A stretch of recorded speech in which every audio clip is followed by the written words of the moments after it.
हाय everyone, welcome back once again. तो aldehyde ketones and carboxylic acid chapter में आपने ये पर्टिकुलर टेबल तो देखा होगा which talks about the addition of ammonia and its derivatives. Now इसमें हम क्या क्या बात करते हैं, हम बात करते हैं जब हम कार्बोनिल के साथ, ठीक है, रिएक्शन ऑफ हाइड्रोक्सिलमीन करवा रहे हैं, hydrazine, phenyl hydrazine, 2,4 diphenyl hydrazine and semi carbazide. इसमें काफ़ी सारे डाउट्स रहते हैं क्योंकि अगर हम सिंपल शॉर्टकट मैकेनिज्म की बात करें वो तो मैक्सिमम बच्चों को आता है कि सर वाटर निकाल दो और बाकी का जो कंपोनेंट उनको आपस में जोड़ दो। बट सेमी कार्बेजाइड की जब आप एडिशन कर रहे हैं तो सर मॉलिक्यूल में दो NH2 ग्रुप होते हैं, कौन से NH2 से अटैक करना है एंड वाई। ठीक है, तो मैकेनिज्म को समझना इज वेरी इंपॉर्टेंट क्योंकि कई बार हमें रिंग को क्लोज करना होता है, ठीक है, साइक्लाइजेशन करवानी होती है, तो कौन सा नाइट्रोजन कहाँ पर अटैक करने वाला है, क्यों करने वाला है, कितने मेंबर रिंग बनेगा, तो mechanism is very very important. तो this particular lecture is very important क्योंकि हम डिटेल में बात करेंगे इमीन फॉर्मेशन, इनएमीन फॉर्मेशन और उसके बाद लास्ट में विटिग रिएक्शन को भी हम पढ़ेंगे और इसमें काफ़ी ज़्यादा प्रॉब्लम प्रैक्टिस हम करने वाले हैं and it is very important topic अगर हम PYQ के पर्सपेक्टिव से भी देखें तो। ठीक है, तो do not skip it at all और बिल्कुल साथ में कॉपी पेन लेके प्रैक्टिस करते हुए चलना है। तो चलिए स्टार्ट करते हैं।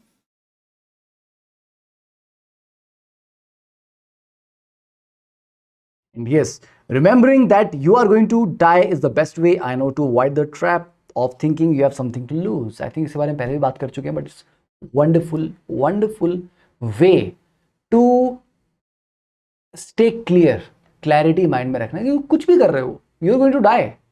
कुछ भी कर रहे हो, पैसे कमा रहे हो, मतलब अनाप शनाप पैसे कमा रहे हो, still you going to die. तो कुछ ऐसा करो ना यार जो तुम चाहते हो, तुम्हें पसंद है। मतलब कोई ऐसी चीज करते करते जिंदगी खत्म कर दी जो पसंद ही नहीं थी, देन लास्ट में सोच रहे हो यार क्या किया जिंदगी का मैंने। जिंदगी बहुत लंबी नहीं होती है, इट्स वन लाइफ। ठीक है, so do what you love to do, don't do something to prove to others. कभी कभी करना पड़ता है but that should not be the main part of your life. ठीक है, and when you can't control what's happening, challenge yourself to control the way you respond. Right, तुम दूसरे को कुछ बोलने से नहीं रोक सकते, पर तुम उसके बोलने पे जो अपना जो रिएक्शन है उसको कंट्रोल जरूर कर सकते हो। Right, somebody is saying to you, you look like a shit in these clothes, and you say thank you। सामने वाला बोलेगा क्या उसके बाद? जस्ट इमेजिन somebody is, कोई आपकी मतलब बेइज्जती कर रहा है, मतलब आपको कुछ गलत कमेंट दे रहा है, ठीक है, एंड यू से थैंक यू। सामने वाला ऐसा होगा कि उसने एक्सपेक्ट ही नहीं किया होगा। अब इसके ऊपर क्या बोलोगे अगर आपने ये बोल दिया थैंक यू? राइट, तो it is always in your hands how you react to the situation. तो बोलते हैं ना, problem is not the problem, how you react to the problem, that is the problem. Because जब हम गलत तरीके से रिएक्ट करते हैं तो वी एग्रेवेट दैट प्रॉब्लम, हम उसको और बड़ा बना देते हैं। जब घर में या फिर किसी से लड़ाई होती है, आपके फ्रेंड से, गर्लफ्रेंड से, बॉयफ्रेंड से, तो it is very important to know how to respond at that time और not to respond at that time, because a wrong word, a wrong response at that time can make it a big issue। तो it was not कि पहले क्या चल रहा था, आपने उसके ऊपर कैसे रिस्पॉन्ड किया, दैट विल डिसाइड वो इश्यू रिजॉल्व होगा या वो और ज्यादा खराब हो जाएगा। ठीक है, तो if you can control this reaction of yours, you can achieve great things in your personal life, in your professional life, everywhere। Right, चलिए अब काम की बात भी कर लेते हैं यार, काफी देर होगी। ठीक है, तुम बोलोगे सर ठीक ज्ञान चिपका दिया आपने हमारे को, चलो कोई बात नहीं। ठीक है, देखिए स्टार्ट करते हैं। देखिए, तो जब हम डीलोकलाइजेशन की बात करते हैं, बड़ा प्यारा सा मेरे को मिला है हमारी प्यारी पुस्तक क्लेडन से। ठीक है, द महान क्लेडन, यस, वंडरफुल बुक। तो यहां पर इन्होंने ये वाला डेटा हमारे काम का नहीं है, पर this is the experimental data जिससे हम ये कंफर्म करते हैं कि किसमें बहुत अच्छी डीलोकलाइजेशन हो रही है। क्लोरीन की डीलोकलाइजेशन काफी वीक है। तो क्लोरीन क्योंकि ओवरऑल एक विड्रॉइंग ग्रुप माना जाता है, इसीलिए क्योंकि इसका मेसोमेरिक इफेक्ट उतना स्ट्रांग नहीं है, इंडक्टिव ज्यादा स्ट्रांग है, तो ये डीलोकलाइजेशन उतनी अच्छी नहीं है। क्यों? क्योंकि कार्बन और क्लोरीन के बीच में जो डबल बॉन्ड बनेगा वो 2p3p ओवरलैप से बन रहा है और वो बहुत अच्छा ओवरलैप नहीं होता। एनहाइड्राइड की ये वाली कॉन्जुगेशन ये भी बहुत अच्छी नहीं है। क्यों? क्योंकि ये इधर भी करेगा और ये उधर भी करेगा, दोनों जगह करेगा, क्रॉस कॉन्जुगेशन कर रहा है। एस्टर की ये भी ठीक है, मतलब इस तरफ को थोड़ा बेटर हो रहा है मामला, तो एस्टर की फिर थोड़ा बेटर है एनहाइड्राइड से। क्यों? कम से कम एक ही तरफ हो रही है ना, दोनों तरफ तो नहीं हो रही। नाइट्रोजन की और बेटर है ऑक्सीजन से, क्योंकि नाइट्रोजन लेस इलेक्ट्रोनेगेटिव होता है, तो नाइट्रोजन का मेसोमेरिक इफेक्ट ऑक्सीजन से और अच्छा है, तो ये और भी अच्छी डीलोकलाइजेशन है। ओ नेगेटिव तो परफेक्ट है, क्योंकि इट्स द बेस्ट डोनर, इसका मेसोमेरिक इंडक्टिव दोनों से डोनेट करता है, तो it is perfect complete delocalization. क्यों? क्योंकि इस डीलोकलाइजेशन के बाद जो नया बॉन्ड बनेगा, जो नया स्ट्रक्चर बनेगा, वो भी पहले जैसा ही होगा। तो दो आइडेंटिकल रेजोनेटिंग स्ट्रक्चर बनते हैं, इक्विवेलेंट रेजोनेटिंग स्ट्रक्चर बनते हैं, राइट। चलिए तो बात स्टार्ट करते हैं addition of ammonia and its derivatives. देखिए, both 1 degree and 2 degree amines react with aldehyde and ketone. 1 degree and 2 degree only, 3 degree react नहीं करते हैं। 1 डिग्री मीन जहां पर आपका नाइट्रोजन सिर्फ एक अल्काइल ग्रुप से जुड़ा हुआ है, 2 डिग्री जहां पर आपका नाइट्रोजन 2 अल्काइल ग्रुप से जुड़ा हुआ है, और 3 डिग्री जहां पर वो तीनों तरफ अल्काइल ग्रुप से जुड़ा हुआ है। तो सिर्फ 1 degree and 2 degree he react करते हैं। तो बच्चों अमोनिया के साथ रिएक्शन में क्या बनेगा, चलो काम करते हैं। ऐसे समझ लीजिए कि कार्बोनिल को आपने अमोनिया के डेरिवेटिव से ट्रीट किया। Ammonia is NH3, right. अब एक काम करो, ये H हटा के यहाँ पे Z लगा दो। H हटा के आपने Z लगा दिया, तो उसको क्या बोलेंगे? अमोनिया का डेरिवेटिव। तो ये जो NH2Z है, दिस इज अमोनिया डेरिवेटिव। ये Z क्या हो सकता है? ये Z बड़ा बहुत कुछ हो सकता है। ये OH हो सकता है, तो ये NH2OH बन जाएगा, दैट इज हाइड्रोक्सिल अमीन। ये बहुत कुछ हो सकता है, तो let's say this is Z। तो जब कार्बोनिल प्लस अमोनिया डेरिवेटिव आप लेते हैं, तो बालकों ये वाला this H2 will be removed, simple, ठीक है। बस ये पानी निकाल देना है, अपने को क्या करना है? अपने को पानी निकालना है। ये पानी निकाल दिया, यस। तो पानी निकालने के बाद क्या बन जाएगा? डबल बॉन्ड NZ, मतलब ये डबल, ये पूरा निकल गया ना, ये तो N यहां पर चिपक जाएगा आपका डबल बॉन्ड के आगे, ठीक है। तो ये बन जाएगा प्रोडक्ट। तो ये अगर आप शॉर्टकट में देखें तो इन सारी रिएक्शन में हम अल्टीमेटली ये करने वाले हैं। देखिए, तो अब ये Z क्या क्या होते हैं, यही मैंने आपको कहा था NCERT से पढ़ लेना। Z आपका जब ये OH है, तो ये रिएजेंट क्या बना? NH2OH, हाइड्रोक्सिल अमीन, क्योंकि अमीन में आपने OH ग्रुप लगाया, हाइड्रोक्सिल लगाया है, तो हाइड्रोक्सिल अमीन, फाइन, यस। और जो प्रोडक्ट बनेगा, क्योंकि ये H2O तो उड़ जाएगा, अल्टीमेटली क्या रहेगा? N के आगे Z बचेगा ना, यस। तो डबल बॉन्ड N के आगे Z, Z मतलब OH, इसको बोलते हैं ऑक्साइम। इस तरह के कंपाउंड, ये कौन सी फैमिली के हैं? ये ऑक्साइम्स हैं, ठीक है। Double bond C, double bond NOH, these are called oxime. Then अगर NH2 है Z आपका, मतलब NH2 के आगे एक और NH2 लगा हुआ है, this is called hydrazine. Hydrazine से क्या बनते हैं? हाइड्रोजोन, ठीक है। C double bond N NH2, इसको बोलते हैं हाइड्रोजोन। तो हाइड्रोजीन से हाइड्रोजोन। देन हाइड्रोजीन में एक H हटा के उसकी जगह फिनाइल ग्रुप लगा लो, उसको बोलेंगे फिनाइल हाइड्रोजीन। और फिनाइल हाइड्रोजीन से क्या बनेगा? Phenyl hydrazone. ये चीज समझ आ गई ना, ये क्या है? ये ओके, फाइनल प्रोडक्ट। तो फिनाइल हाइड्रोजन से क्या बना? Phenyl hydrazone. देन ये जो फिनाइल है, इसमें 2 नाइट्रो ग्रुप चिपका दो। कहां कहां पे? 2 और 4 पोजीशन पे। तो ये बन जाएगा 2,4 डाई नाइट्रोफिनाइल हाइड्रोजीन, ठीक है। मतलब ये जो NH2 NHPH था, इस पीएच में 2 नाइट्रो लगा दो 2 और 4 पोजीशन पे, तब उसका नाम आ जाएगा 2,4 डाइनाइट्रोफिनाइल हाइड्रोजीन, और you can simply write 2,4-DNP या ब्रैडीज रिएजेंट। आगे हम टेस्ट भी करेंगे 2,4-DNP टेस्ट, ठीक है। कार्बोनिल इसके साथ रिएक्ट कर रहे हैं ना ये, तो ये एक 2,4-DNP टेस्ट बनता है ये। तो ये बनेगी 2,4 डाइनाइट्रोफिनाइल हाइड्रोजोन, ओके। और ये जो हाइड्रोजोन होते हैं, इनका स्पेसिफिक कलर होता है, जनरली ये सॉलिड ऑरेंज प्रेसिपिटेट बनता है, ठीक है, जनरली, ठीक है, सॉलिड ऑरेंज प्रेसिपिटेट, फाइन। और अगर Z आपका ये NHCONH2, तो फिर पूरा रिएजेंट क्या हो गया? ये NH2 NHCONH2।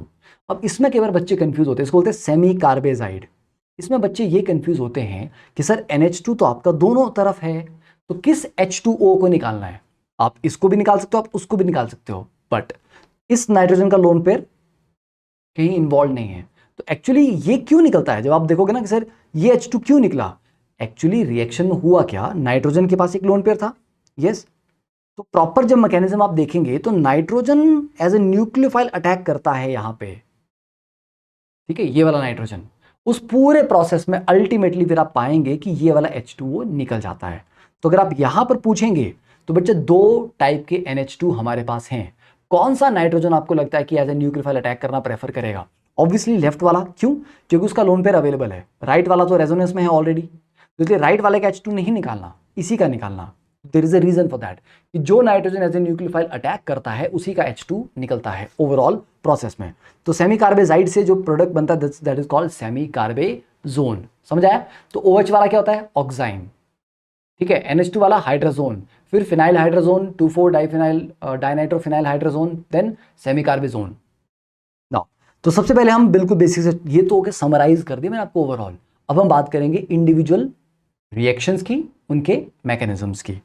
Addition of ammonia and its derivatives, ठीक है। बड़े ध्यान से देखिएगा, साथ साथ में कॉपी पेन लेके खुद भी लिखते रहना है आपको।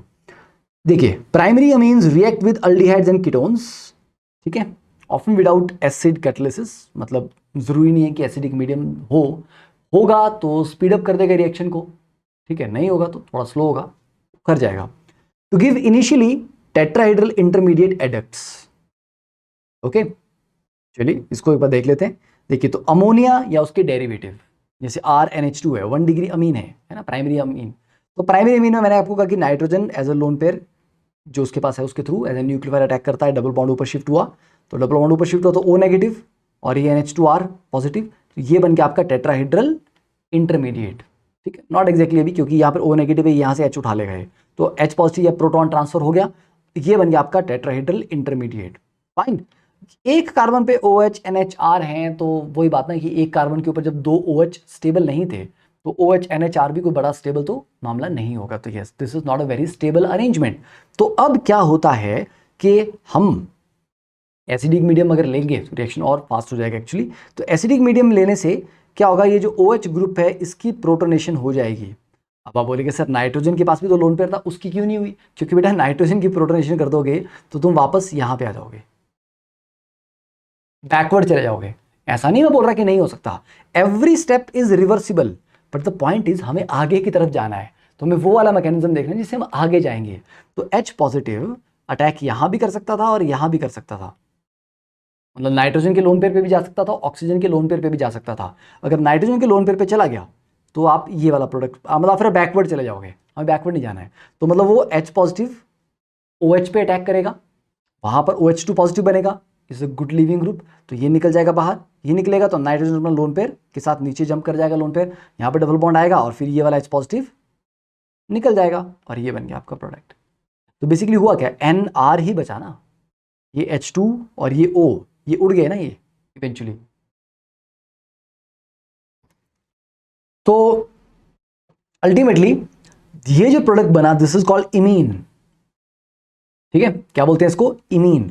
तो अभी आपको क्या करना है, you have to pause the video, draw the entire mechanism yourself, देखो किस स्टेप में तुम भूले, क्यों भूले, फिर उसको वापस आके देखो अच्छा यहां पर ये किया था, then only move forward.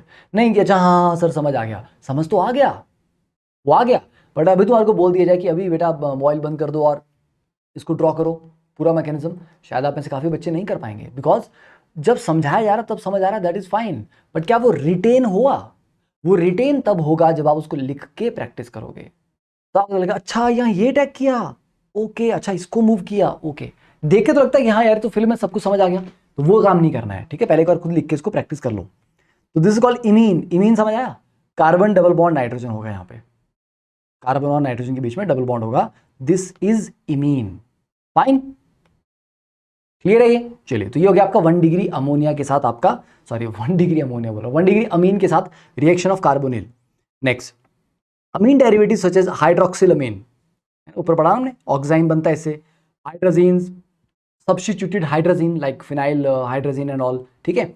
They which have an O or N group directly attached to nitrogen give more stable imine derivatives due to conjugation of the lone pair electrons। देखिए यहां पर ये बोला जा रहा है कि जैसे आपका हाइड्रोक्सिल अमीन है, तो इसमें जो प्रोडक्ट बनता है ना आपका C डबल बॉन्ड NOH, तो उन्होंने कहा कि ये ज्यादा अच्छे इमीन डेरिवेटिव हैं। क्या ये? More stable imine derivatives. क्यों? क्योंकि यहां पर जैसे ऑक्सीजन के पास लोन पेयर है, तो ये एटलीस्ट रेजोनेंस में होगा इस डबल बॉन्ड के साथ, ठीक है। तो इसलिए हाइड्रोक्सिलमीन के साथ या हाइड्रोजीन के साथ क्या होता है कि जो आपका फाइनल प्रोडक्ट बनता है, ठीक है, इन प्रोडक्ट्स में रेजोनेंस की पॉसिबिलिटी है। रेजोनेंस की पॉसिबिलिटी होने की वजह से they are considered more stable. Normal imine से ये वाले ज़्यादा स्टेबल कंसीडर किए जाएंगे क्योंकि वो कॉन्जुगेशन कर पा रहे हैं कार्बन डबल बॉन्ड नाइट्रोजन के साथ। राइट, क्लियर है ये चीज़ याद रहेगी। इमीन और इमीन डेरिवेटिव्स में अगर कोई कंपैरिजन पूछे कि कौन सा ज़्यादा स्टेबल है तो you should be able to tell कि हाँ ये वाला ज़्यादा स्टेबल है। Now propose reaction mechanism for the acid catalyse hydrolysis of an oxime. Homework है पूरा का पूरा, यहाँ पर आपको मैकेनिज्म दिया हुआ है क्योंकि एसिड कैटालाइज होगा। अब देखो हम क्या कर रहे हैं, अब हम हाइड्रोलिसिस कर रहे हैं। शॉर्टकट बताऊं आपको मैं, देखिए जो ऑक्साइम है, ठीक है, या फिर इमीन का भी बता देता हूं आपको। इमीन का भी अगर आप हाइड्रोलिसिस करेंगे, let's say this is your, ठीक है, ये आ गया आपका इमीन, हाइड्रोलिसिस करना है, ओके, एसिडिक, ये वाला पार्ट तोड़ दो, फाइन, यस, इसको H2 दे दो, इसको O दे दो, मतलब वाटर ऐड करना ना, एक साइड O दे दो एक साइड H2 दे दो, तो finally this is double bond O, simple. तो H2 आपको देना था इस बॉन्ड को तोड़ के, तो नाइट्रोजन की तरफ H2 दोगे तो NH2 बन जाएगा, और इस जो कार्बन चेन है वहां पे आप O दे दोगे तो ये कार्बोनिल ग्रुप बन जाएगा। वैसे ही अगर हम ऑक्साइम लें NOH, सेम चीज, यहां पर भी आप इसका एसिड कैटालाइज हाइड्रोलिसिस कर लो, तो यहां पर भी क्या हो जाएगा, अगेन इस साइड H2 इस साइड O, तो जो एंड प्रोडक्ट आना है वो तो आपका यही आना है, डबल बॉन्ड H2NOH हाइड्रोक्सिल अमीन, ठीक है। बट अब बोला इसका मैकेनिज्म क्या होगा, देखिए C डबल बॉन्ड NOH में, ठीक है, अगर H पॉजिटिव अटैक करेगा कहां पे करेगा, अब आप बोल सकते हैं सर ऑक्सीजन के पास भी लोन पेयर है, नाइट्रोजन के पास भी है, बट ऑक्सीजन का लोन पेयर डीलोकलाइज है, नाइट्रोजन का लोन पेयर नहीं है, और नाइट्रोजन वैसे भी ज्यादा न्यूक्लियोफिलिक होता है ऑक्सीजन से, ज्यादा बेसिक भी होता है, तो nitrogen is a stronger base. तो अगर नाइट्रोजन और ऑक्सीजन दोनों में कंपैरिजन है कि इसके ऊपर करें उसके ऊपर करेगा अटैक, तो नाइट्रोजन पे ही करेगा क्योंकि उसका लोन पेयर एक तो अवेलेबल है, वो डीलोकलाइज नहीं हुआ, और ज्यादा बेसिक भी होता है नाइट्रोजन। तो ये तो नाइट्रोजन की प्रोटोनेशन हुई, NH पॉजिटिव बना। अब क्योंकि नाइट्रोजन के ऊपर पॉजिटिव चार्ज आ गया तो ये डबल बॉन्ड को उठा के ऊपर ले लेगा, जैसे ही डबल बॉन्ड ऊपर शिफ्ट हुआ यहां पर पॉजिटिव चार्ज क्रिएट हुआ, वाटर एज ए न्यूक्लियोफाइल, क्योंकि हाइड्रोलिसिस का मतलब ये ना कि water as a nucleophile attack करेगा, तो वाटर ने एज ए न्यूक्लियोफाइल यहां अटैक किया, OH2 बना, OH2 से H पॉजिटिव निकला, OH बन गया, तो हम मिडवे तो पहुंच गए, कार्बन के ऊपर OH और NH OH दोनों आ गया। अब ऑब्वियसली बात है हमें ये वाला पार्ट निकालना है क्योंकि हमें तो यहाँ पे कार्बोनिल चाहिए ना, तो ये वाला पार्ट निकालने के लिए क्या होगा, और फिर से यहाँ पर प्रोटोनेशन होगी या एक तरह से H पॉजिटिव ट्रांसफर होगा, ये जो OH है, ठीक है, तो ये जो नाइट्रोजन है ये बेसिक होता है, ऐसे समझ लो ये OH है, ये एसिड है, तो बेस ने यहाँ से H पॉजिटिव उठा लिया, तो ये NH2 पॉजिटिव बन गया और ये O नेगेटिव बन गया, O नेगेटिव का पेयर नीचे आएगा, इस NH2 को पुश करेगा, क्यों, अब इसको पुश कर सकता है क्योंकि अब ये अच्छा लीविंग ग्रुप बन चुका है, क्योंकि अब ये बाहर निकलेगा तो न्यूट्रल NH2OH हाइड्रोक्सिल अमीन बन के निकलेगा विच इज स्टेबल, एक अच्छा लिविंग ग्रुप होगा वो। तो ये पर्पस है यहाँ पे कि इसको एक अच्छे लिविंग ग्रुप में कन्वर्ट करो और फिर इसको बाहर निकाल दो, हो गया। और उल्टा कर देखना आपको कि सर रिवर्स रिएक्शन कैसे हुआ था, मतलब NH2OH ऐड कैसे हुआ था, तो एग्जैक्टली रिवर्स चल पड़ो, ठीक है। तो इसीलिए आपको होमवर्क में दे रहा हूं ये वाला, आपको एक्सप्लेन भी कर दिया मैंने, शॉर्टकट भी आपको उसका समझा दिया, अब आपको प्रैक्टिस एक बार इसके ऊपर कर लेनी है। Next, draw a structural formula of the product in each of the following reactions. तो सबसे पहले तो मैं आपको बोलूंगा कि you can pause the video right now, 2 minute 1 minute 30 second whatever it takes for you to solve this question, ठीक है, सॉल्व करिए, उसके बाद ही देखिए कि हमने क्या इसका सोल्यूशन बनाया है। तो यहां पर तो ऑब्वियसली बात है, दिस इज व्हाट 1 डिग्री में ही नहीं है ना, RNH2 है और आर आपका फिनाइल रिंग है, तो कोई बात नहीं, कुछ भी हो तो क्या होगा, CH3CH double bond NPH, because this is Z ना, NH2Z, ये Z होता है, और C डबल बॉन्ड N आगे Z लगता है, तो ये वाला H2O ये उड़ गया, सिंपल। तो A में प्रोडक्ट ये बना, B में प्रोडक्ट क्या बनेगा, अब देखो B में आपको दिया ना मैंने आपको सेमी कार्बेजाइड, सेमी कार्बेजाइड में आपको बोला कि एंड वाला जो दूसरे एंड वाला नाइट्रोजन होता है जो रेजोनेंस में नहीं होता, वो वाला H2O, ये और ये वाला H2, ठीक है, ये उड़ जाएगा, तो आपका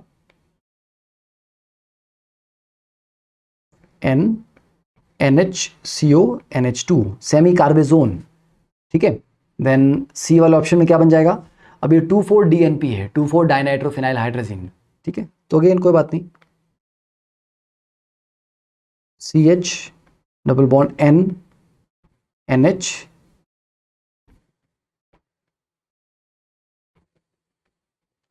ठीक है, ये वाला O और ये वाला H2, ये उड़ जाएगा। ओके, सिंपल H2 उड़ाना था, नथिंग एल्स, बहुत सिंपल सी बेसिक सी चीज थी ये। नेक्स्ट वन, अब बात करते हैं सेकेंडरी अमीन्स की, कि 1 डिग्री अमीन का तो आपने बोला कि यहाँ H2 था, वहां पे O था, सीधा निकल गया शॉर्टकट से।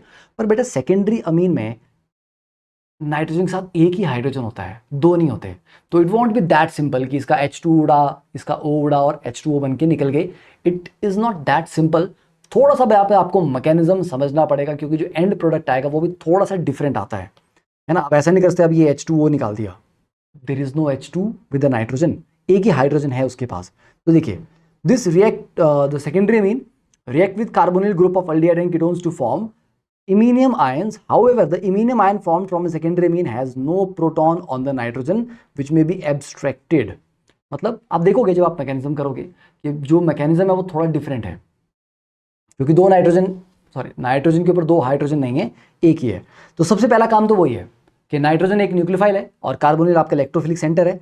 तो ये अटैक हुआ, न्यूक्लियोफिलिक अटैक हुआ, डबल बॉन्ड ऊपर शिफ्ट हुआ, ये NH पॉजिटिव बना, H यहाँ से ट्रांसफर होगा, प्रोटॉन ट्रांसफर, क्योंकि इस पर नेगेटिव चार्ज है, इस पर पॉजिटिव, ऑब्वियस सी बात है, तो ये शिफ्ट होगा। ये बन गया आपका टेट्राहीड्रल इंटरमीडिएट। अब देखो इस टेट्राहीड्रल इंटरमीडिएट में हमने क्या किया था, हमने फिर से H पॉजिटिव अटैक किया था प्रोटोनेशन करके, कि एक को अच्छा लीविंग ग्रुप बना के बाहर निकालते हैं, OH2 बना के बाहर निकालते हैं, ठीक है। तो OH को आपने OH2 पॉजिटिव बनाया, बाहर निकाल दिया, वाटर बन के बाहर निकल गया, अच्छा लीविंग ग्रुप बन के, यस निकल गया। अब जो नाइट्रोजन का लोन पेयर था वो यहां जंप करके डबल बॉन्ड बना रहा है। प्रीवियस केस में क्या था, इस नाइट्रोजन के पास एक H बचा हुआ था। अगर आप मैकेनिज्म देखोगे तो इस नाइट्रोजन के पास एक H था यहां पे बचा हुआ, राइट, ये वाला, इसको आपने लूज किया और ये आपका इमीन डायरेक्टली बन गया था। बट अब हमारे पास ये वाला H है ही नहीं इस नाइट्रोजन के पास, तो मतलब इसके ऊपर पॉजिटिव चार्ज तो है बट इसके पास कोई H पॉजिटिव नहीं है लूज करने के लिए। तो अब होगा क्या, ये जो डबल बॉन्ड है इसका अल्फा पोजीशन से, कहां से, इसके अल्फा पोजीशन से एक H निकलेगा। तो इफेक्टिवली क्या हुआ, जो कार्बोनिल है उसके अल्फा पोजीशन से जो H था वो निकाला जाएगा। तो ये O, ये वाला H और ये वाला H, ये बनेगा आपका H2O जो निकलेगा, और डबल बॉन्ड यहां आएगा फाइनली, ठीक है। कार्बोनिल वाले कार्बन और उसके अल्फा कार्बन के बीच में आएगा डबल बॉन्ड फाइनली। तो ये वाला पाई बॉन्ड ऊपर शिफ्ट हुआ, ये वाला H पॉजिटिव निकला और ये वाला बॉन्ड यहां शिफ्ट हुआ। ये बड़ा इसमें इंपॉर्टेंट पार्ट है कि डबल बॉन्ड कहां आता है, कार्बन और नाइट्रोजन के बीच में नहीं आता, कार्बन कार्बन के बीच में डबल बॉन्ड बनता है। तो कार्बोनिल कार्बन और उसका अल्फा कार्बन। अब आप बोलो सर अगर अल्फा कार्बन भी दो हो, इधर भी है उधर भी है, इसमें तो चलो एक ही था ना, सिर्फ एक ही तरफ अल्फा कार्बन था, दूसरी तरफ तो ऑलरेडी H है। और अगर सर कीटोन होता, दोनों तरफ अल्फा कार्बन होते तो क्या करते, तो फिर देखो किसके पास ज्यादा एसिडिक हाइड्रोजन है वही जल्दी निकलेगी। तो जिसके पास ज्यादा एसिडिक हाइड्रोजन होगा वो वाला H निकालना है, तो उस अल्फा कार्बन से H निकालना है जिसकी हाइड्रोजन ज्यादा एसिडिक है, ठीक है। और this is not imine, this is enamine. Enamine मतलब इन प्लस अमीन। तो इन का मतलब क्या हो गया, कार्बन डबल बॉन्ड कार्बन है, और अमीन का मतलब क्या हुआ, N के साथ दो ग्रुप लगे होंगे बेसिकली, वो H हो सकते हैं, कुछ और हो सकते हैं, राइट। तो ये इनैमीन है। तो इमीन और इनैमीन में डिफरेंशिएट अच्छे से करना, गलती से ये मत बोल देना इमीन को इनैमीन बोल दिया। 1 डिग्री अमोनिया, 1 डिग्री अमीन के साथ इमीन बनता है, 2 डिग्री अमीन के साथ इनैमीन बनता है, ठीक है। इतना ई मी की कितना है ना यार, ये तो लग रहा है इमली खाली है, ठीक है। चलो, तो इमीन एंड इनैमीन हाइड्रोलिसिस। तो इमीन का तो आपको मैंने पीछे ज्ञान दे दिया था, ये बॉन्ड तोड़ो, यहाँ पे H2 चिपकाओ, यहाँ पे O चिपकाओ, ठीक है, डन, सिंपल था। इनैमीन में क्या होगा, ये वाला कार्बन और ये वाला डबल बॉन्ड है, पर आपने ये वाला डबल बॉन्ड नहीं तोड़ना है, क्योंकि जो नई चीज आई है वो नाइट्रोजन वाला ग्रुप आया हुआ है, तो आपने तोड़ना यही है, कार्बन नाइट्रोजन का बॉन्ड ही तोड़ना है। तो कोई बात नहीं, यहां पर H चिपका दो, क्योंकि नाइट्रोजन के 2 बॉन्ड तो ऑलरेडी हैं, उसको सिर्फ एक और बॉन्ड की जरूरत है। यहां तो आप देखो 2 बॉन्ड तोड़ रहे थे, तो 2 H देने पड़े ना उसको, क्योंकि N अकेला क्या करेगा, उसको 2 बॉन्ड चाहिए, टोटल 3 बॉन्ड चाहिए होते हैं, एक बॉन्ड उसका है, ये 2 तोड़ दिया आपने, तो 2 तोड़े थे तो 2 H दिए। यहां पर आप एक ही बॉन्ड तोड़ रहे हो तो एक ही H दोगे इसको, और इस साइड को दे दो OH, HOH मिला के पानी हो गया, यस।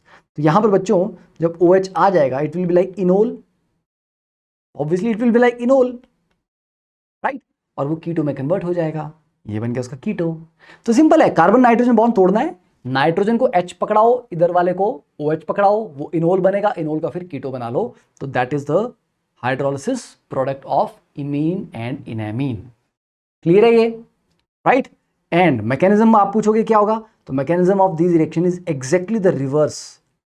जब ये बने थे उसी मैकेनिज्म को बिल्कुल उल्टा कर दो, because all the steps were equilibrium steps. तो उसी मैकेनिज्म को बिल्कुल उल्टा ले जाओगे तो आपका ये हाइड्रोलिसिस का मैकेनिज्म भी बन जाएगा। नेक्स्ट, ये सिंपल सा क्वेश्चन है, again pause the video for 30 second, try it your self first. देखो तो बेसिकली डीपीपी आपकी साथ साथ ही हो रही है, प्रैक्टिस साथ साथ ही हो रहा है आपका। बाद में लास्ट में एक डीपीपी जो मेन करेंगे वो तो अलग करेंगे जब हमारे टॉपिक्स कवर हो जाएंगे, बट टॉपिक के साथ साथ जो हम क्वेश्चन कर रहे हैं they are sufficient for you to get the momentum, ठीक है, कि समझ भी आ गया, प्रैक्टिस भी होगी साथ के साथ। What carbonyl compound and amine are formed by the hydrolysis. अरे यार बहुत ही सिंपल है, ये आपका इमीन है पहला वाला, ये वाला बॉन्ड तोड़ा, ठीक है, तो यहाँ पे डबल बॉन्ड वो लग जाएगा और ये H2 बन जाएगा, ओके। दूसरे वाले में कार्बन डबल कार्बन, ये वाला बॉन्ड तोड़ दिया, यहाँ पे H दे दो और ये वाला आपका बन जाएगा, ठीक है, ये प्लस ये। थर्ड वाले में अगर ये भी आपका इनैमीन है, ये वाला बॉन्ड तोड़ दो, ये प्लस नहीं दिस वन जी, यहाँ पे H और OH आ जाएगा,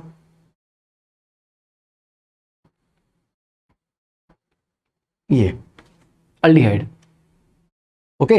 तो कंफर्म कर लेना इसको, सिंपल है, ज़्यादा कॉम्प्लिकेटेड नहीं है। अगर डायरेक्टली ड्रॉ करने में थोड़ी दिक्कत हो तो पहले इनोल बना लो, इनोल के बाद फिर उसका कीटो में कन्वर्ट करो, सो दैट कई बार क्या होता है हम स्टेप एक स्किप करने के चक्कर में गलती कर देते हैं, शॉर्टकट करने के चक्कर में गलती कर देते हैं।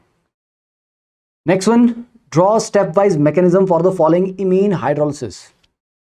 ये तो आपका होमवर्क है, ठीक है। थोड़ा सा आइडिया आपको मैं दे देता हूँ। देखो प्रोडक्ट आपको बना रखा है ऑलरेडी, आपको फिगर आउट करना कि कैसे ये बना था, और अकेला नाइट्रोजन है यहाँ पे जिसके ऊपर आप H पॉजिटिव अटैक करा सकते हो, ठीक है। और बाकी समझ जाओ, या तो आप कार्बन डबल बॉन्ड कार्बन पे कराओगे या फिर आप नाइट्रोजन के ऊपर करवाओगे, तो तुम देख लो, दोनों पॉसिबिलिटी को एक्सप्लोर करो कि नाइट्रोजन के लोन पेयर पे अगर आप H पॉजिटिव अटैक करवाते हैं या कार्बन डबल बॉन्ड कार्बन पे करवाते हो तो दोनों में क्या क्या पॉसिबिलिटी है, क्योंकि अल्टीमेटली ये वाला बॉन्ड तो तोड़ना है, ठीक है। ये वाला बॉन्ड टूटेगा क्योंकि ये इमीन है, इस पे H2 बनेगा और यहाँ पे डबल बॉन्ड O आएगा, तो ये तो ठीक है।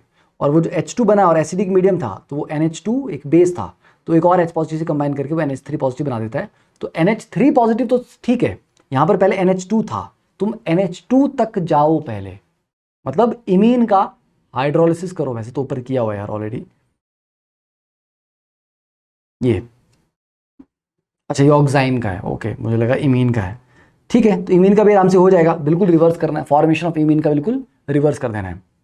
Next, write curly arrow reaction mechanism for the acid catalyse hydrolysis of the following enamine. Acid catalyse hydrolysis, again H positive attack कराओगे, H पॉजिटिव अटैक कहाँ कराओगे, देखो इनैमीन में ये वाला बॉन्ड तोड़ना होता है, ये वाला बॉन्ड तोड़ने के लिए इसको एक बेटर लिविंग ग्रुप बनाना पड़ेगा, क्योंकि अभी अगर ये टूटेगा तो ये एक स्ट्रॉन्ग बेस बन के निकलेगा, जो कि नहीं निकालना है। तो H पॉजिटिव का अटैक करवा दो यहाँ पे नाइट्रोजन के ऊपर, उसके ऊपर पॉजिटिव चार्ज आएगा, पॉजिटिव चार्ज आने के बाद क्या हो सकता है, वाटर का अटैक करा दो यहाँ पे, राइट, ठीक है ना, लगाओ दिमाग लगाओ, ठीक है। यहाँ पे आपका ये आ जाएगा, इसके ऊपर पॉजिटिव चार्ज आएगा। अब इसके ऊपर तो वाटर का अटैक नहीं कर सकता क्योंकि नाइट्रोजन के ऑलरेडी 4 बॉन्ड बन गए, तो ऑक्टेट कंप्लीट है, उसके ऊपर आपका न्यूक्लियोफाइल अटैक नहीं करेगा, ठीक है। तो क्या होगा फिर, सोचो सोचो सोचो, ये आपको ग्रुप निकालना है, यहाँ अटैक करके ये बाहर जाएगा, ठीक है, कुछ ऐसा होना है, ठीक है, करो, ये भी आराम से आपका हो जाएगा, कॉम्प्लिकेटेड नहीं है बिल्कुल भी। और इसको इवन चाहे आप 1-2 बार प्रैक्टिस करोगे, एक बार हो सकता है डेड एंड आ जाए, आप इस तरह से मैकेनिज्म कर रहे हो कि आगे सर अब तो कुछ भी नहीं हो सकता, ठीक है। तो डेड एंड भी आएंगे और डेड एंड आने पे ही पता लगता है कि ओके ये वाला मैकेनिज्म क्यों गलत था। पहली बार में डायरेक्टली सही आंसर आ जाए तो बहुत गलत बात है, क्यों, बिकॉज आपको डेड एंड नहीं मिला कोई, तो लर्निंग तो मिली नहीं कोई भी, तो द मोमेंट आप एक मैकेनिज्म ड्रॉ करते हो and it brings you to a dead end, sir आगे तो कुछ भी करने का स्कोप नहीं है, देन यू नो कि ये क्यों नहीं करवाना था। कई बार टीचर बोलता है ना बेटा यहाँ पर अटैक हो जाएगा, वहाँ हो जाएगा और ये बन जाएगा, एंड यू लाइक सर यहीं पे क्यों करवाया, सर और जगह भी तो हो सकता था, क्योंकि टीचर को पता है वो डेड एंड है। क्यों? क्योंकि उसने प्रैक्टिस कर रखी है पहले से, आपको प्रैक्टिस करनी है। ठीक है, तो ये आपका होमवर्क है, करो उसको अच्छे से। Next, what carbonyl compound and amine are formed by the hydrolysis of each compound, ये भी आपका होमवर्क है और इसकी डिस्कशन नहीं हम करेंगे because this are very very basic. अभी आपको मैंने बताया कि ये वाला डबल बॉन्ड तोड़ दो, इसमें ये वाला डबल बॉन्ड तोड़ दो, सॉरी ये वाला, क्योंकि उसके बगल वाले कार्बन पे डबल बॉन्ड बनाता है, तो वहाँ चलो यार बता ही देता हूँ मैं ये वाला तोड़ोगे, इसमें ये वाला तोड़ोगे और इसमें ये वाला तोड़ोगे। अच्छा ये तुमने पीछे कर लिया शायद, राइट? हाँ ये वाला तो कर लिया हमने पीछे, ओके यस। चलो ये तुम्हारा कि कार्बोनिल पे साथ 1 डिग्री अमीन हुआ तो मैकेनिज्म कैसे कैसे गया, इमीन कैसे बनी, और 2 डिग्री अमीन था तो मैकेनिज्म कैसे कैसे हुआ, इनामीन कैसे बना, just for your quick revision recap. Next is the Wittig reaction. देखिए the Wittig reaction converts the, ऐसा क्यों हो रहा है कि I don't think like AC is working. देखिए विटिग रिएक्शन बहुत इंपॉर्टेंट है, ऐसा नहीं है, ठीक है कहीं दिया होता है और आपको पता ना हो, बहुत सिंपल सा रिएक्शन है, अगर पता ना हो तो फिर लगता है कि अरे यार इतना सिंपल था ये, काश पढ़ लिया होता। देखो Wittig reaction converts carbon double bond of aldehyde और ketone into carbon double bond carbon. ये कार्बोनिल से अल्कीन बनाने का तरीका है, ठीक है, और इसमें जो विटिग रिएजेंट होता है that is phosphonium light. Okay देखो ये आपका कार्बोनिल ग्रुप आ गया और ये विटिग रिएजेंट है PH3P positive single bond Cr2 मतलब CrR-, ये आपका विटिग रिएजेंट है लाइड, और इसकी प्रिपरेशन कैसे होगी वो भी देखेंगे। तो जब भी आपको कुछ इस तरह का दिया हो, ठीक है, PH3P पॉजिटिव और सिंगल बॉन्ड और इसके बाद 2 अल्काइल ग्रुप है और यहाँ पे नेगेटिव चार्ज है, ठीक है ओके।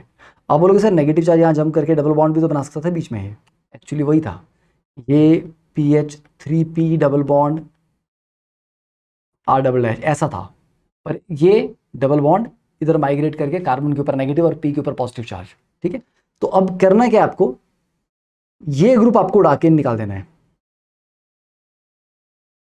यस एग्जैक्टली ये वाला, ये निकल जाएगा, ये निकल जाएगा तो डबल बॉन्ड के साथ क्या जुड़ जाएगा, ये वाला ग्रुप, ये जो ब्लू वाला है ये एग्जैक्टली यहां पे चिपक जाएगा, और PH3P double bond O triphenyl phosphine oxide will be your by product, ठीक है। तो मतलब PH3P के आगे जो ग्रुप होता है ना वो डबल बॉन्ड में चिपक जाता है, तो ऑक्सीजन हटेगा और यहां पे डबल बॉन्ड CH2 लग गया, ऑक्सीजन हटा डबल बॉन्ड ये मिथाइल ग्रुप लग गया, ठीक है, ये है, इट इज दैट सिंपल। तो बताओ आसान था, ये ग्रुप आपने निकाल दिया PH3PO और ये वाला ग्रुप आपने डबल बॉन्ड पे चिपका दिया, एज इट इज चिपका दिया, कोई टेंशन नहीं है इसमें। अब इसका मैकेनिज्म देख लेते हैं कि मैकेनिज्म किस तरह का है। देखिए ये जो PH3P पॉजिटिव CH2 नेगेटिव, मतलब कार्बन के ऊपर चलो 2 बॉन्ड है और उसके ऊपर नेगेटिव चार्ज है, अब ये 2 बॉन्ड छोटे मतलब 2 H लगे हों या अल्काइल ग्रुप लगे हो, हमें उससे मतलब नहीं है, हमें मतलब है कि हाँ कार्बन पे नेगेटिव चार्ज था तो this will act as a nucleophile. तो बेटा ये carbon as a nucleophile attack करता है कार्बोनिल पे, डबल बॉन्ड यहाँ शिफ्ट हुआ पहले O नेगेटिव, और इस O नेगेटिव ने ये PH3P पॉजिटिव को गेन कर लिया, तो इवेंचुअली इसने यहां अटैक किया और डबल बॉन्ड ने इस पे अटैक कर लिया, ठीक है। तो ऑक्सीजन का PPH थ्राइस के साथ बॉन्ड बन गया, फॉस्फोरस का ऑलरेडी कार्बन से तो बना ही हुआ था और ये कार्बन चिपक गया इसके साथ, तो इस तरह का स्क्वायर जैसा ये अरेंजमेंट यहां पे आ गया, ये देखो। और इसमें फाइनली ये वाला जो बॉन्ड है CO वाला बॉन्ड, ये टूट के यहां शिफ्ट करता है, ये वाला यहां शिफ्ट करता है, तो फॉस्फोरस और ऑक्सीजन के बीच में डबल बॉन्ड बन जाएगा इवेंचुअली, और ये कार्बन और कार्बन के बीच में डबल बॉन्ड बन जाएगा।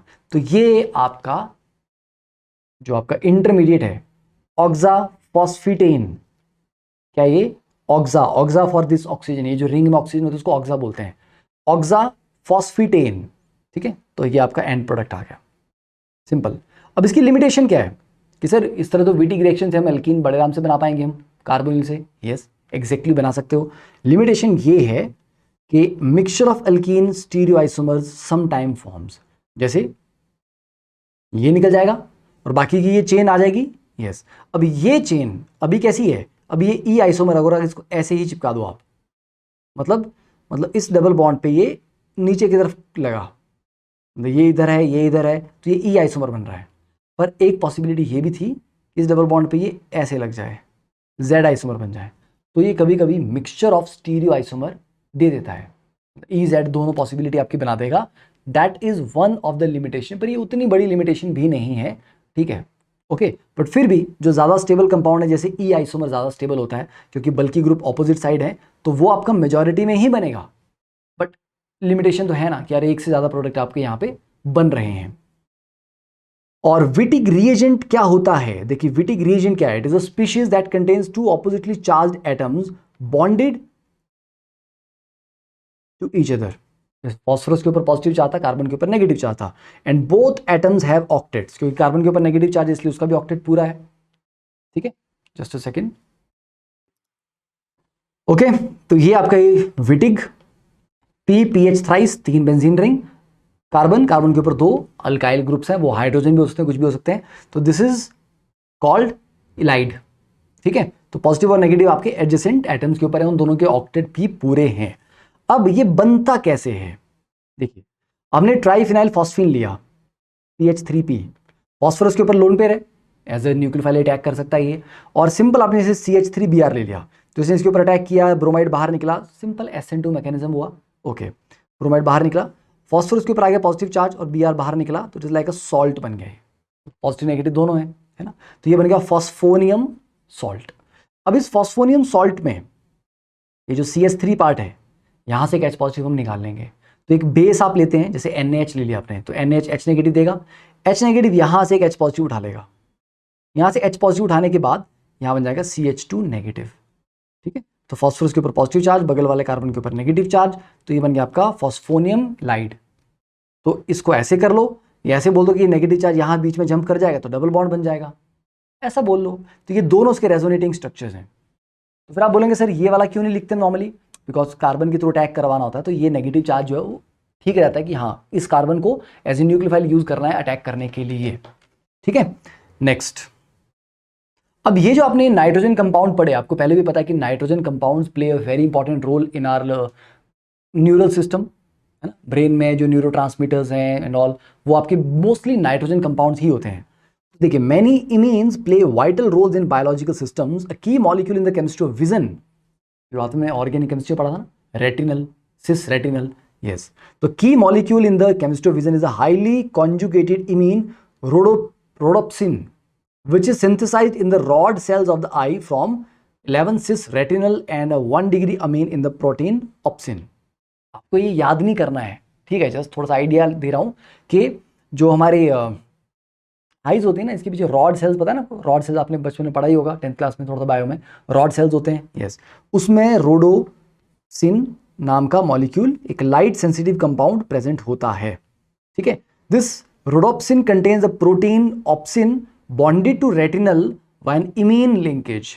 जब लाइट इस मॉलिक्यूल पे पड़ती है, the crowded this 11 cis double bond isomerises to 11 trans isomer, तो 11 cis रेटिनल से 11 ट्रांस रेटिनल में कन्वर्ट होता है, and a nerve impulse is transmitted, it's like a cis से वो ट्रांस में हुआ, वो जो मूवमेंट है, ठीक है, आइसोमराइजेशन वाला, उससे एक नर्व इंपल्स जनरेट हुआ और वो ट्रांसमिट होता है ब्रेन को थ्रू द ऑप्टिक नर्व, ठीक है। तो this beautiful diagram is from our beautiful book Gorzynski Smith, ठीक है, वंडरफुल बुक है, इसलिए मैं बोलता भी आप लोगों को कि अगर ऑर्गेनिक केमिस्ट्री स्ट्रॉन्ग करनी है तो और एक रेगुलर बुक आपको फॉलो करनी है तो that is a wonderful book, ठीक है। गॉर्जिंस्की स्मिथ आप यूज कर सकते हैं, पढ़ सकते हैं throughout the flow of theory, बीच में practice problems, diagrams, graphics is brilliant, literally brilliant, ठीक है।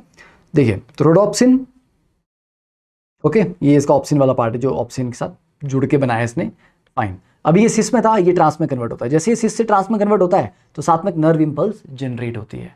तो ये आपका ये जो रॉड सेल्स होते हैं ना आपके, ठीक है, उनमें होता है रोडोप्सिन होता है ये, और ये कहाँ पाए जाते हैं आपके, ये यहाँ पे, ठीक है, रेटिना के इस पार्ट में, और ये फिर जो नर्व इंपल्स जनरेट हुई that will travel to the brain, okay. Next, अब ये कुछ होमवर्क क्वेश्चन है, इनको डेफिनेटली नेक्स्ट लेक्चर में हम कवर करेंगे। तो ये क्वेश्चन नंबर 1 ले लेते हैं, ठीक है, ये आपको करना है। Question number 2, question number 3, question number 4, question number 5, question 6, question 7 and question 8। That's it, ठीक है। 8 क्वेश्चन है, इन 8 क्वेश्चन से आपका अच्छा रिवीजन भी होगा और कुछ पुराने कॉन्सेप्ट भी आपके रिवाइज होंगे, वो भी आपको समझ आएंगे, याद आएंगे, ठीक है। एंड नेक्स्ट फिर लेक्चर में इसके नेक्स्ट पार्ट होगा, वो लेक्चर 2 का पार्ट 2 आएगा, उसमें हम बात करेंगे हाइड्राइड रिडक्शन के बारे में, ठीक है। Lithium aluminium hydride, sodium borohydride, different different जो रिड्यूसिंग एजेंट्स है वो कैसे काम करते हैं, तो पूरा हाइड्राइड रिडक्शन के ऊपर वो आपका आएगा। फिर उसके बाद, ठीक है, ये बेसिक सा पार्ट हो गया। तो उसके बाद फिर हम ग्रिग्नार्ड रिएजेंट के ऊपर एक डेडिकेटेड सेशन करेंगे। ग्रिग्नार्ड रिएजेंट के ऊपर डेडिकेटेड सेशन करने के बाद then will start with the main reaction of carbonyl compound, aldol, Cannizzaro, जो उसके केमिकल रिएक्शंस हैं, ठीक है, मेन इंपॉर्टेंट वाले वो, ठीक है। प्रेपरेशन वाला भी करना है पार्ट, हमने थोड़ा सा प्रेपरेशन हमने पीछे की भी है, पुराने वाले चैप्टर्स में भी कार्बोनिल कंपाउंड की प्रेपरेशन के बारे में काफी पढ़ा है, फिर भी एक बार समराइज कर लेंगे उसको। चलिए, तो आई होप आपको लेक्चर अच्छा लगा तो कीप शेयरिंग इट एंड पढ़ते रहो अच्छे से, मुस्कुराते रहो एंड फीडबैक लूप में नहीं जाना है, ठीक है। ओके।